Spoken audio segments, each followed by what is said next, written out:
El discípulo. Revista para la educación cristiana transformadora.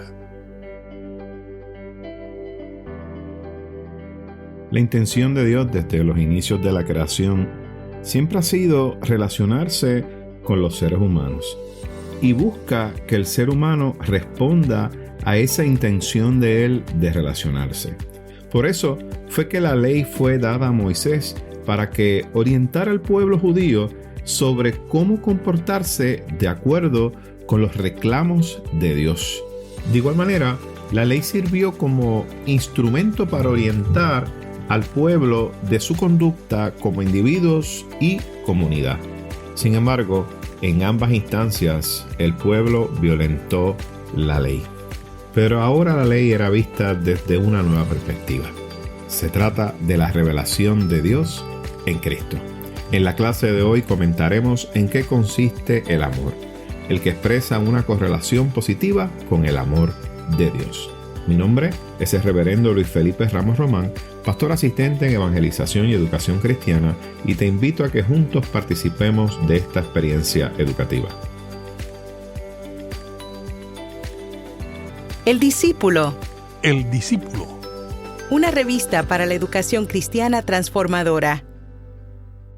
Bien, mis queridos hermanos, que el Señor les bendiga en este día. Qué bueno una vez más compartir con ustedes la palabra del Señor, y hoy estaremos trabajando nuestra lección número 11 titulada El amor cumple la ley. Y estaremos utilizando dos porciones bíblicas. La primera se encuentra en 1 Corintios capítulo 13, versículos del 8 al 13. Y la segunda porción se encuentra en Romanos capítulo 13, versículos del 8 al 10. Y el texto áureo se encuentra en Romanos 13:9 y lee de la siguiente manera. Porque no adulterarás, no matarás, no hurtarás, no dirás falso testimonio, no codiciarás, y cualquier otro mandamiento en esta sentencia se resume: amarás a tu prójimo como a ti mismo. Los objetivos que queremos cumplir en este día son los siguientes. Primero, enfatizar en la superioridad del amor como fuente de la justicia relacional. Número 2, reconocer los efectos de nuestra conducta amorosa en la vida de nuestros semejantes.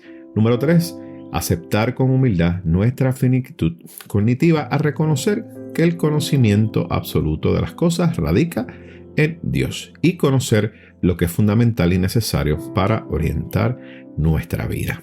Y el vocabulario es el siguiente: lenguas. Y en este contexto se refiere a las lenguas angelicales, y el don de lenguas también es conocido como glosolalia. Y según 1 Corintios capítulo 14, versículo 4, son lenguas extrañas que no responden al vernáculo natural de los pueblos. Conforme a lo que nos dice 1 Corintios capítulo 12, versículo 10, hablar en lengua es un don que debe ser interpretado. Profetizar es el otro vocabulario, y para el mejor entendimiento del contenido del mensaje evangélico, profetizar significa predicar esas buenas nuevas en el lenguaje natural de los pueblos. El apóstol Pablo enseña que es preferible hablar en lenguas humanas porque esto permite que el mensaje se entienda claramente para que el pueblo sea edificado. Y la tercera palabra del vocabulario es prójimo.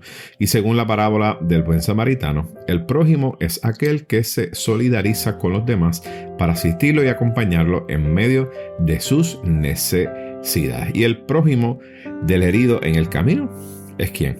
El samaritano.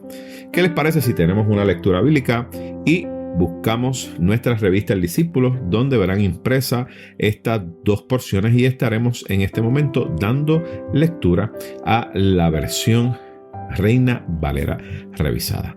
Y leemos la palabra en el nombre del Padre, del Hijo y del Espíritu Santo. Amén. El amor nunca deja de ser, pero las profecías se acabarán, cesarán las lenguas y el conocimiento se acabará. En parte conocemos y en parte profetizamos, pero cuando venga lo perfecto, entonces lo que es en parte se acabará. Cuando yo era niño, hablaba como niño, pensaba como niño, juzgaba como niño. Pero ya fui hombre, dejé lo que era de niño. Ahora vemos por espejo, oscuramente, pero entonces veremos cara a cara. Ahora conozco en parte, pero entonces conoceré como fui conocido. Ahora permanece la fe, la esperanza y el amor. estos tres, pero el mayor de ellos es el amor. Vamos ahora a Romanos capítulo 13, versículos del 8 al 10. No debáis a nadie nada, sino el amaros unos a otros, pues el que ama al prójimo ha cumplido la ley. Porque no adulterarás, no matarás, no hurtarás, no dirás falso testimonio, no codiciarás, y cualquier otro mandamiento en esta sentencia se resume: amarás a tu prójimo como a ti mismo. El amor no hace mal al prójimo, así que el cumplimiento de la ley es el amor. ¿Qué les parece, mis queridos hermanos, si tenemos una palabra de oración? Buen Dios y Padre nuestro, te alabamos y te bendecimos en este día y te pedimos, Señor, oh Dios mío, que a través de esta experiencia educativa tú te revelas a cada uno de nosotros. Mira a cada hermano y hermana que nos escucha a través de estos medios. Te pedimos, Señor, que esta palabra sea sembrada en sus corazones y que la misma dé fruto en abundancia. Gracias te damos, Señor, y es en el nombre poderoso de Jesús que hemos orado. Amén, amén y amén. Bueno, mis queridos hermanos, nos encontramos en una clase que prácticamente va a ir resumiendo lo que hemos trabajado en las clases pasadas. En las clases pasadas hemos visto, ¿verdad?, cómo Dios comienza a revelarse al ser humano y cómo el ser humano va respondiendo a esta revelación de Dios hacia ellos. Y ciertamente tenemos que enfatizar el asunto de que la ley que fue dada por Moisés tuvo una función. Pero ¿cuál era esa función? Miren, la ley que fue dada a Moisés tenía la función de orientar al pueblo judío sobre cómo debía comportarse de acuerdo a los reclamos de Dios. No olvidemos que una de las cosas que Dios le dice al pueblo es que era su pueblo. Y por cuanto era su pueblo, tenía que comportarse de manera distinta a los demás pueblos para poder distinguirse. Y la realidad es que esta ley que fue dada por Dios, lo que buscaba era orientar la conducta del pueblo de Dios, pero orientarla para que ellos supieran cómo comportarse de manera individual, pero también como comunidad. Y todos sabemos que la ley fue violentada en ambas instancias. Ciertamente fueron en contra de la ley cuando hablaba del comportamiento de ellos como individuos, y de igual manera violentaron la ley en cuanto a lo que Dios mandaba hacer como comunidad. Y fíjense, en medio de todo esto vemos que entonces la llegada de Cristo, lo que marca es esta revelación de Dios, esta nueva revelación de Dios, que es la máxima expresión de Dios. La vemos que comienza entonces Cristo a darle una perspectiva nueva, ¿verdad?, una apreciación nueva de lo que era la ley. Y una de las cosas que Cristo quería enfatizar, más allá de que las personas cumplieran con una ley, lo que se estaba buscando es que la gente pudiera agradar a Dios. Sin embargo, el fundamento que está presentando Cristo es el amor. Esa es la base. Entonces, el amor se convierte en ese cumplimiento de la ley. Y el mensaje principal que nos entrega el Evangelio es el amor que se vive ciertamente en dos dimensiones teológicas. ¿Cuál es la primera? Bueno, la primera es amar a Dios sobre todas las cosas. Y eso es una de las cosas que enseñaba la ley. Ahora Jesucristo presenta algo nuevo: y a tu prójimo como a ti mismo. Ciertamente, quien ama a Dios tiene que amar a los demás. Y en eso es que consiste conocerlo. Primera de Juan, capítulo 4, versículo 7 al 8, nos habla un poco acerca de esto. Amados, amémonos unos a otros, porque el amor es de Dios, y todo aquel que ama es nacido de Dios y conoce a Dios. Y el que no ama no ha conocido a Dios, porque Dios es amor. Por eso es que en esta clase, mis queridos hermanos, vamos a comentar en qué consiste el amor. el que expresa ciertamente una correlación positiva con el amor de Dios. ¿Qué les parece si vamos al texto bíblico y comenzamos entonces a estudiar Primera de Corintios capítulo 13? Vamos a empezar con 1 Corintios capítulo 13, los versículos del 8 al 13.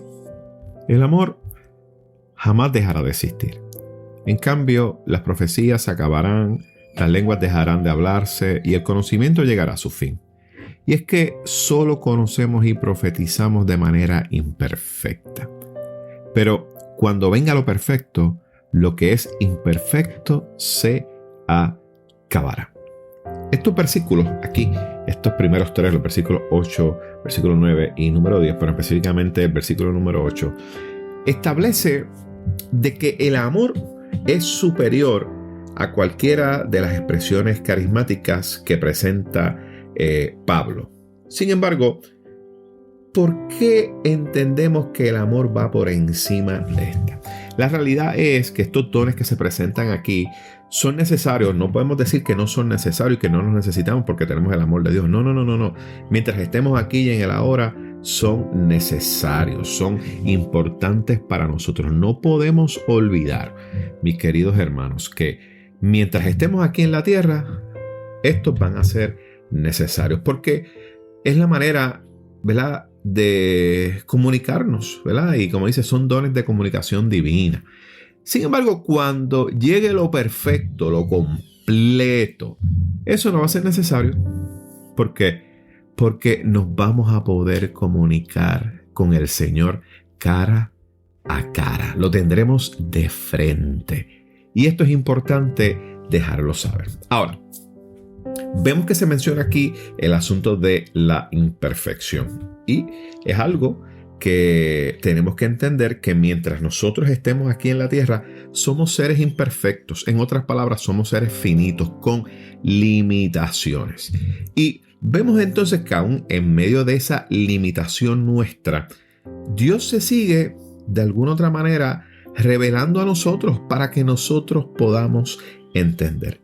Ahora, todo lo que es permanente, todo lo que es eterno, todo lo que es infinito, ciertamente radica ¿en quién? En Dios. Porque el conocimiento pleno y ese conocimiento que es absoluto, miren, eso es patrimonio de la soberanía de nuestro Dios. Eso no lo podemos quitar de ahí.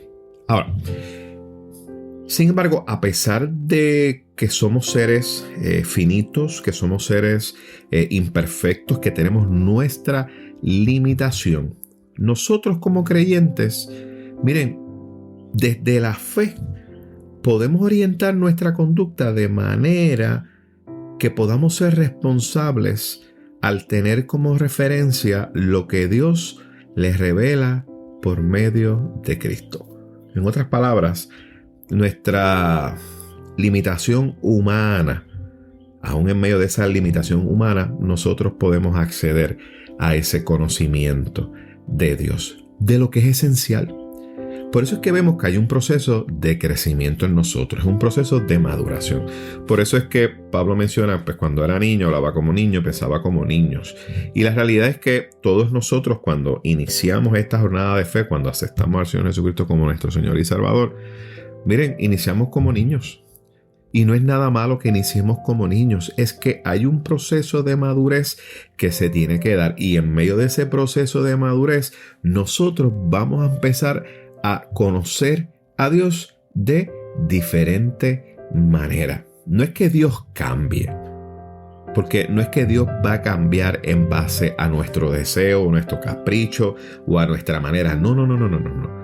Es que Dios se va a ir revelando poco a poco a cada uno de nosotros, porque somos seres limitados. Y si Dios, que es infinito y no es limitado, tratara de revelarse en su totalidad al ser humano, miren, nos va a explotar la cabeza. Porque Dios es infinito y nosotros somos seres que tenemos limitación. Ahora, permítame detenerme aquí un momento, porque es importante también mencionar que Dios se va revelando de manera constante y progresiva en el ser humano. ¿Cuál es un buen ejemplo para esto? Pues miren, un buen ejemplo para esto es el tema del sufrimiento cuando se da en el Antiguo Testamento. Y el mejor ejemplo y el mejor libro que puede explicar esto es el libro de Job. Usted sabe que en el Antiguo Testamento antes se pensaba que cuando a una persona le pasaba algo malo era porque había pecado. Ahora, el entendimiento del ser humano tuvo que empezar a cambiar porque a la gente buena le pueden pasar cosas malas. Y el libro de Job, miren, es el mejor ejemplo. Job nos enseña que a la gente buena le pueden pasar cosas malas. Y no tiene que ver nada con el pecado, no tiene que ver nada que haya hecho X o Y cosa. No.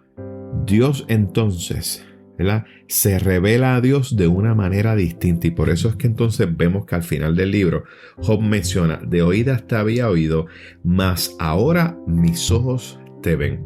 Estamos hablando de un nuevo entendimiento de Dios en medio del proceso de sufrimiento de Él. Miren, la realidad es que el libro de Job nos muestra de manera magistral que el sufrimiento es parte de la vida. Pero en aquel momento era necesario que el pueblo pudiera entender este concepto de que a la gente buena le pueden pasar cosas malas. Ahora, esto únicamente se puede dar cuando se da un proceso de crecimiento o un proceso de madurez, donde vemos que nuestro entendimiento es renovado, así como lo dice el texto bíblico. Vamos a leer el versículo número 13 de 1 Corintios para entonces luego brincar a la porción de Romanos. Dice así: y ahora permanecen la fe, la esperanza y el amor. Pero el más importante de todos es el amor. Vemos que entonces nuevamente el amor va a prevalecer sobre esas virtudes, lo que es la fe, lo que es la esperanza, que ciertamente son fundamentales en el ser humano y son importantísimas. Aquí no estamos diciendo que estas no sean importantes, sí lo son. Sin embargo, el amor va a ir por encima, ese amor de Dios hacia nosotros. Y la manera, ¿verdad?, que se revela esto es a través de ¿quién? Miren, de Jesucristo. Jesucristo es quien nos muestra a nosotros que Él es ciertamente amor. Ahora, ¿por qué Dios es amor? ¿Y por qué Dios desea comunicarnos su amor? Hay unos versículos bíblicos que quiero poder compartir con ustedes que nos van a ayudar a poder entender esto.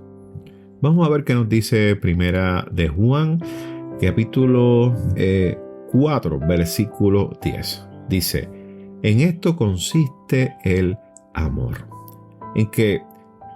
No en que nosotros hayamos amado a Dios, sino que Él nos amó y envió a su Hijo para que fuera ofrecido como sacrificio por el perdón de nuestros pecados. De igual manera, el versículo en 1 de Juan capítulo 4, versículo 19 dice: nosotros amamos porque Él nos amó primero. Y Juan capítulo 13, el versículo 34 y 35, que yo pienso que es un versículo muy, muy importante, ¿verdad? Cuando hablamos, ¿verdad?, de cómo nos ha comunicado su amor. Dice: este mandamiento, estoy leyendo Juan 13, versículos 34 y 35. Este mandamiento nuevo les doy, que se amen los unos a los otros, así como yo los he amado. También ustedes deben amarse los unos a los otros. De este modo, escuche bien, de este modo todos sabrán que son mis discípulos si se aman los unos a los otros. Miren, mis queridos hermanos, la realidad es que este versículo es poderosísimo para los creyentes, porque nos habla de que el amor que nosotros debemos reflejar y el amor que nosotros debemos de dar, esto, mis queridos hermanos, es característico para aquellos, como dice el texto, para aquellos que somos hijos de Dios. De esa manera nos podrán conocer a cada uno de nosotros. Miren, mis hermanos, esto es un versículo hermoso porque nos habla de que, fíjense, de que Dios nos está exigiendo no solamente de una relación con Él, de amor, de que Él nos ama, ¿verdad? Porque nos amó primero, sino que nosotros también debemos amar a nuestros semejantes. Y aquí es como dice mi abuelita, donde la puerca entorcha el rabo, porque uno dice, pastor, pero ¿cómo voy a amar a aquella persona que me hace la vida imposible? Pues eso es lo que Dios nos manda. Amarlos los unos a los otros. Y que esto va a ser testimonio para que otros puedan conocer que nosotros somos, miren, hijos de Dios. Y esto, mis queridos hermanos, es una palabra importantísima. Vayamos a Romanos rapidito. Miren lo que dice Romanos capítulo 13, versículos 8 y 9. Dice, no tengas deudas con nadie, aparte de la deuda de amarse unos a otros, porque el que ama al prójimo ha cumplido la ley.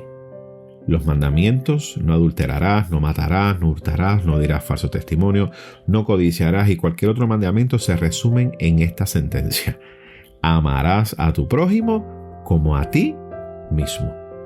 Por lo tanto, toda la ley del amor se resume en nuestro amor a Dios y nuestro amor a los demás. Y la realidad es que como creyentes nosotros tenemos que dar testimonio de esto. Porque la realidad es que cuando nosotros venimos a los pies de Jesucristo, se espera de nosotros una conducta. Y debe ser una conducta conforme a los valores cristianos. Y uno de los valores cristianos que estamos viendo constante es el elemento del amor.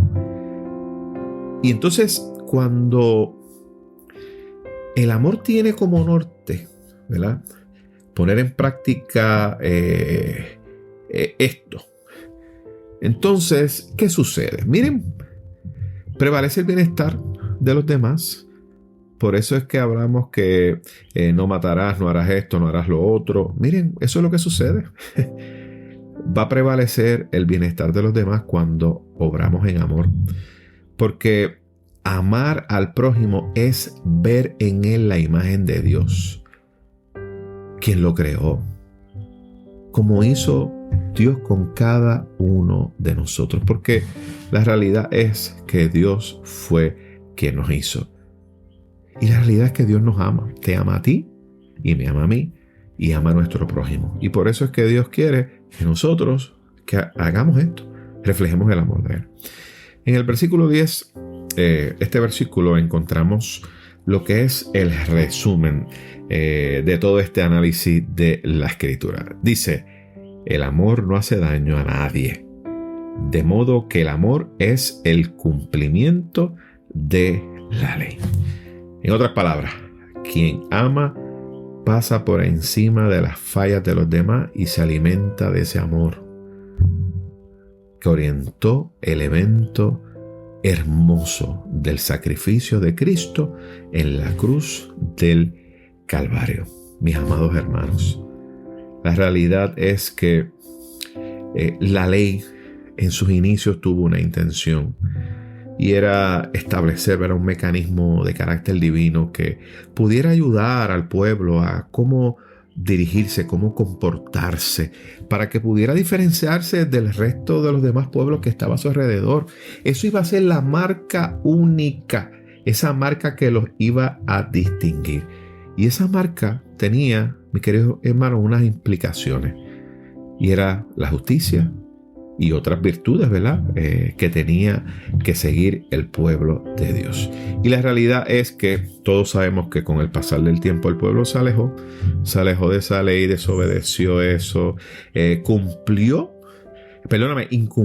con muchos de los reclamos que Dios le hacía de justicia y de misericordia, no solamente para con su hermano y con su hermana, sino aún inclusive con aquellos, mis queridos hermanos, que no eran de su propia nación. Y eso es lo que nos dice el texto bíblico. Y por eso es que usted ve que los profetas del siglo 8 hacen unos énfasis sobre esto, especialmente cuando hablamos de Esdras, cuando hablamos de Nehemías, ¿verdad?, que hablan acerca de esto. Y también lo vemos, ¿verdad?, en otros profetas donde hablan de esa demanda de Dios hacia el pueblo, de que hagan justicia, que fueran la voz de Dios, que rechazaran esos cultos que no eran, que no iban acompañados del servicio a las viudas, a los pobres, a los extranjeros. Miren, estamos hablando de Dios estaba rechazando ese culto que estaba vacío de amor y ese culto que está vacío de misericordia. Y por eso vemos que cuando llega Jesús, el Mesías prometido, entonces es Jesús quien puede cumplir con toda la ley a cabalidad. Y entonces vemos que a través de Jesucristo se cumple la ley, pero entonces el amor de Dios en Cristo por todos los seres humanos, por ti y por mí, fue, ¿verdad?, el medio de gracia para que podamos entonces tener una nueva relación entre Dios y el ser humano. O sea que la llegada de Jesucristo redefinió la relación de Dios con los seres humanos. Y la realidad es que Cristo es esa expresión máxima, suprema del amor de Dios. Y por eso es que nos exige a nosotros que tenemos que imitarlo, emularlo. Y la realidad es, mis queridos hermanos, que este es el llamado primordial que el Señor nos hace a cada uno de nosotros. Es ver cómo Dios inserta su voluntad eterna, que es Cristo, el cual perdona, el cual transforma, el cual nos cambia. Y la realidad es que, mis queridos hermanos, cada uno de nosotros necesitamos de Dios. Necesitamos de nuestro Señor y Salvador Jesucristo. ¿Qué les parece, mis queridos hermanos, si tenemos una palabra de oración? Señor y Padre nuestro, te damos gracias por entregarnos a tu Hijo Jesucristo, que nos mostró el camino del amor al prójimo. Ayúdanos a proclamar un evangelio pertinente en medio de una sociedad que se distrae en lo que no es esencial para la vida. Permita que el mundo entienda que Cristo cumplió tu ley gracias a esa gesta amorosa en el Calvario, y que entonces respondamos a ese amor sirviéndole. Te lo pedimos en el nombre de Dios amado Jesucristo. Amén, amén y amén. Mis queridos hermanos, que el Señor les bendiga, y así esperamos poder estar con ustedes la próxima semana.